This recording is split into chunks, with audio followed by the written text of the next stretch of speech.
বিসমিল্লাহির রহমানির রহিম। প্রিয় দেশবাসী, আসসালামু আলাইকুম। শুরুতেই মহান আল্লাহর দরবারে শুকরিয়া আদায় করছি। হাজারো শহীদের প্রাণের বিনিময়ে আমরা দেশ এবং জনগণের স্বাধীনতা, সার্বভৌমত্ব রক্ষা করতে পেরেছি। তাবেদার মুক্ত বাংলাদেশে জনগণের ভোটে জনগণের কাছে জবাবদিহিমূলক একটি নতুন সরকার যাত্রা শুরু করেছে।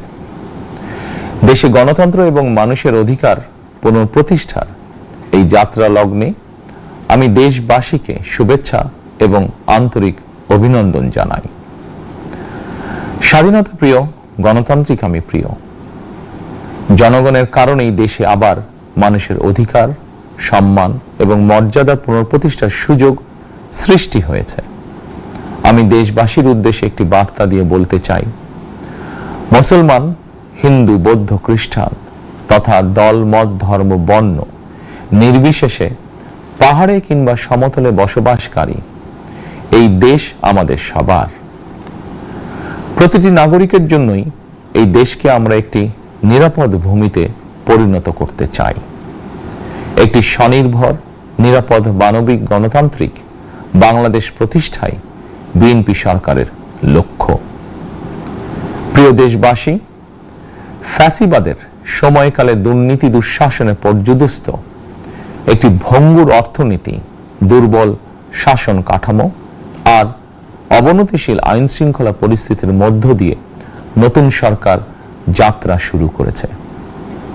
আইন শৃঙ্খলা পরিস্থিতির উন্নয়ন এবং কঠোরভাবে দুর্নীতি নিয়ন্ত্রণের মাধ্যমে জনগণের মনে শান্তি, নিরাপত্তা ফিরিয়ে আনাই হচ্ছে আমাদের সরকারের প্রধান অগ্রাধিকার। সারা দেশে জুয়া এবং মাদকের বিস্তারকেও বর্তমান সরকার আইন শৃঙ্খলা অবনতির অন্যতম কারণ বলে চিহ্নিত করেছে। সুতরাং জুয়া এবং মাদক নিয়ন্ত্রণে আইন শৃঙ্খলা বাহিনী সব রকমের কঠোর পদক্ষেপ গ্রহণ করছে। জনজীবনে শান্তি ও নিরাপত্তা নিশ্চিত করতে সরকার সর্বোচ্চ উদ্যোগ গ্রহণ করছে। দেশের প্রতিটি সাংবিধানিক এবং সরকারি, বেসরকারি প্রতিষ্ঠান চলবে বিধিবদ্ধ নীতি নিয়মে। দলীয় কিংবা রাজনৈতিক প্রভাব, প্রতিপত্তি অথবা জোর জবরদস্তি নয়। আইনের শাসনই হবে রাষ্ট্র পরিচালনার শেষ কথা। প্রিয় দেশবাসী, আগামীকাল থেকে সারা দেশে শুরু হতে যাচ্ছে পবিত্র মাহে রমাদান। আমি দেশবাসীকে পবিত্র মাহে রমাদানের শুভেচ্ছা জানাই। রমাদান আত্মশুদ্ধির মাস। আমরা যদি আত্মশুদ্ধি শব্দটির মর্মার্থ উপলব্ধি করি, তাহলে এই মাসে মানুষের ভোগান্তি বাড়ার কথা নয়। যদিও আমাদের অনেকের মধ্যেই এই মাসটিকে ঘিরে ব্যবসায় অধিক মুনাফা লাভের প্রবণতা লক্ষণীয়। আপনাদের প্রতি আমার বিনীত আহ্বান, রমাদানের পবিত্রতা রক্ষার্থে এই মাসটিকে আপনারা ব্যবসা মুনাফা লাভের মাস হিসাবে পরিগণিত করবেন না। দ্রব্যমূল্য যাতে সাধারণ মানুষের নাগালের বাইরে না যায়, এ ব্যাপারে ব্যবসায়ীরা দয়া করে সতর্ক থাকবেন। হাজারো প্রাণের বিনিময়ে একটি মাফিয়া সিন্ডিকেটের পতন ঘটিয়ে রাষ্ট্র এবং সরকারের জনগণের অধিকার প্রতিষ্ঠার অঙ্গীকার নিয়েই আমরা রাষ্ট্র পরিচালনার দায়িত্ব গ্রহণ করেছি। বিএনপি সরকার সকল ক্ষেত্রে অনাচার, অনিয়মের সকল সিন্ডিকেট ভেঙে দিতে বদ্ধপরিকর ইনশাআল্লাহ। ক্ষুদ্র, মাঝারি কিংবা ছোট বড় সকল ব্যবসায়ীদের প্রতি বর্তমান সরকারের দৃষ্টিভঙ্গি সহজ এবং স্পষ্ট।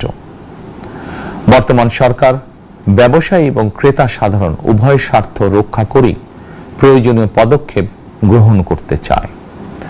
সুতরাং সরকারের পক্ষ থেকে কি ধরনের উদ্যোগ গ্রহণ করলে বাজার পরিস্থিতি নিয়ন্ত্রণে থাকবে কিংবা ক্রেতা বিক্রেতা উভয়েরই স্বার্থ রক্ষা হবে, এ ব্যাপারে আপনাদের যে কোনো ধরনের পরামর্শ কিংবা অভিযোগ শুনতে সরকার প্রস্তুত। ক্রেতা বিক্রেতা গ্রহীতা এই সরকার সকলেরই সরকার। এই সরকার আপনাদেরই সরকার। আপনারাই ভোটের মাধ্যমে এই সরকারকে রাষ্ট্র পরিচালনার দায়িত্ব দিয়েছেন। আপনারাই এই সরকারের শক্তি। প্রিয় দেশবাসী, পবিত্র রমাদান মাসে রোজাদারগণ বিশেষ করে ইফতার, তারাবি, সেহরি এই সময়গুলোতে নিরবিচ্ছিন্নভাবে গ্যাস, পানি ও বিদ্যুৎ সরবরাহ পেতে চান।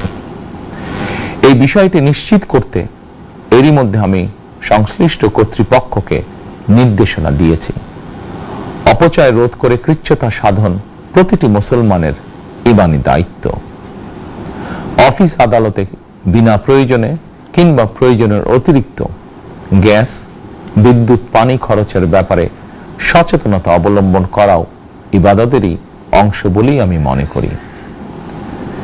দেশের সকল সরকারি বেসরকারি কর্মকর্তা কর্মচারী এবং জনসাধারণের প্রতি কৃচ্ছতা সাধনের আহ্বান জানানোর আগে আমি সরকারের মন্ত্রী এবং বিএনপি সংসদ সদস্যদেরকে দিয়েই একটি দৃষ্টান্ত স্থাপন করতে চেয়েছি।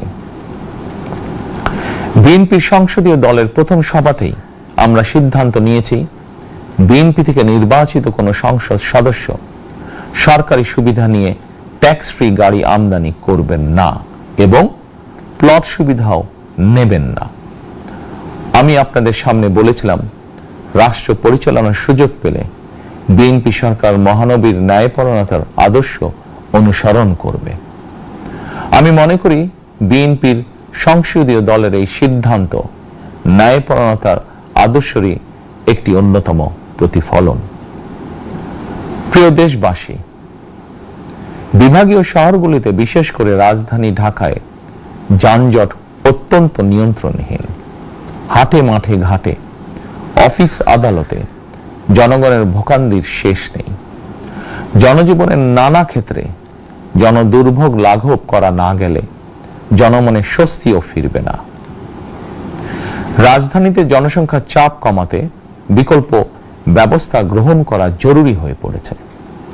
মানুষ তার নিজ জেলায় কিংবা নিজের বাসা বাড়িতে থেকেও যাতে সহজভাবে সঠিক সময়ে অফিস, আদালত, ব্যবসা বাণিজ্য করতে পারেন, সেই লক্ষ্যকে সামনে রেখেই সারা দেশে রেল যোগাযোগ ব্যবস্থা ঢেলে সাজানোর উদ্যোগ নেওয়া হচ্ছে। এই পরিকল্পনার অংশ হিসাবে প্রথমেই রেল, নৌ, সড়ক এবং সেতু মন্ত্রণালয়ের কার্যক্রম পুনর্বিন্যাস ও সমন্বয় করা হচ্ছে। আমরা মনে করি সারা দেশে রেল যোগাযোগ ব্যবস্থার সহজ, সুলভ এবং নিরাপদ করা গেলে একদিকে যেমন জনগণের শহর কেন্দ্রিক বা নগর কেন্দ্রিক নির্ভরতা কমবে, অপরদিকে পরিবেশেরও উন্নতি হবে। প্রিয় দেশবাসী, আমাদের চারপাশে সমস্যার শেষ নেই, তবে সমস্যার পাশাপাশি সম্ভাবনাও কিন্তু কম নয়। আমাদের বৃহৎ জনগোষ্ঠীকে যদি আমরা দক্ষ জনশক্তিতে রূপান্তরিত করতে পারি, তাহলে এই জনসংখ্যাই হবে আমাদের জনসম্পদ। আমরা নিজেদেরকে দক্ষ করে গড়ে তুলতে পারলে শুধু বাংলাদেশই নয়, বিশ্ব বাজারও আমাদের জন্য উন্মুক্ত। তথ্য প্রযুক্তির সিঁড়ি বেয়ে বিশ্ব এখন কৃত্রিম বুদ্ধিমত্তার যুগে প্রবেশ করেছে।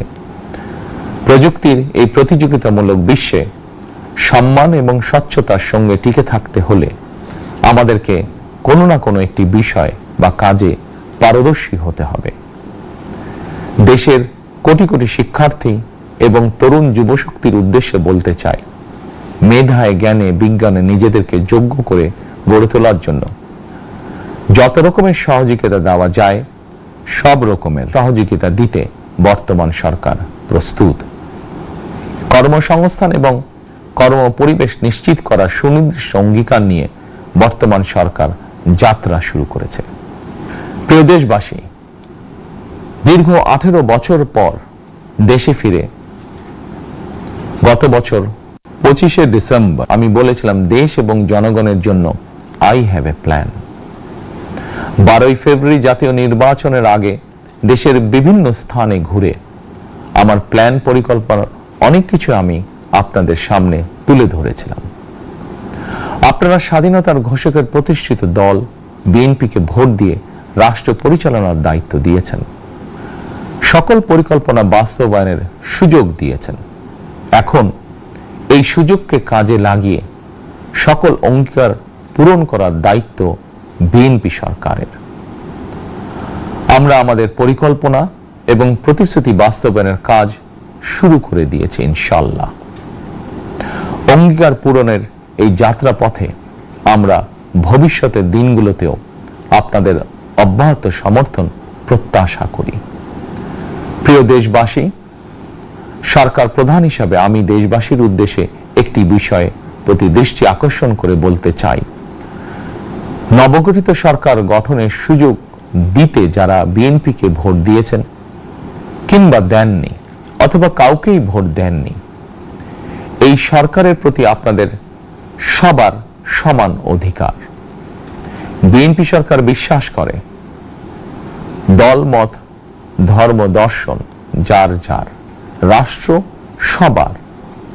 এই দেশে এই রাষ্ট্রে একজন বাংলাদেশী হিসাবে আপনার আমার আমাদের প্রতিটি বাংলাদেশী নাগরিকের অধিকার সমান।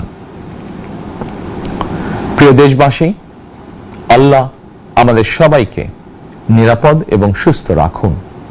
আল্লাহ আমাদের সকলকে ইতিবাচক পরিকল্পনাগুলো বাস্তবায়নের তৌফিক দিন।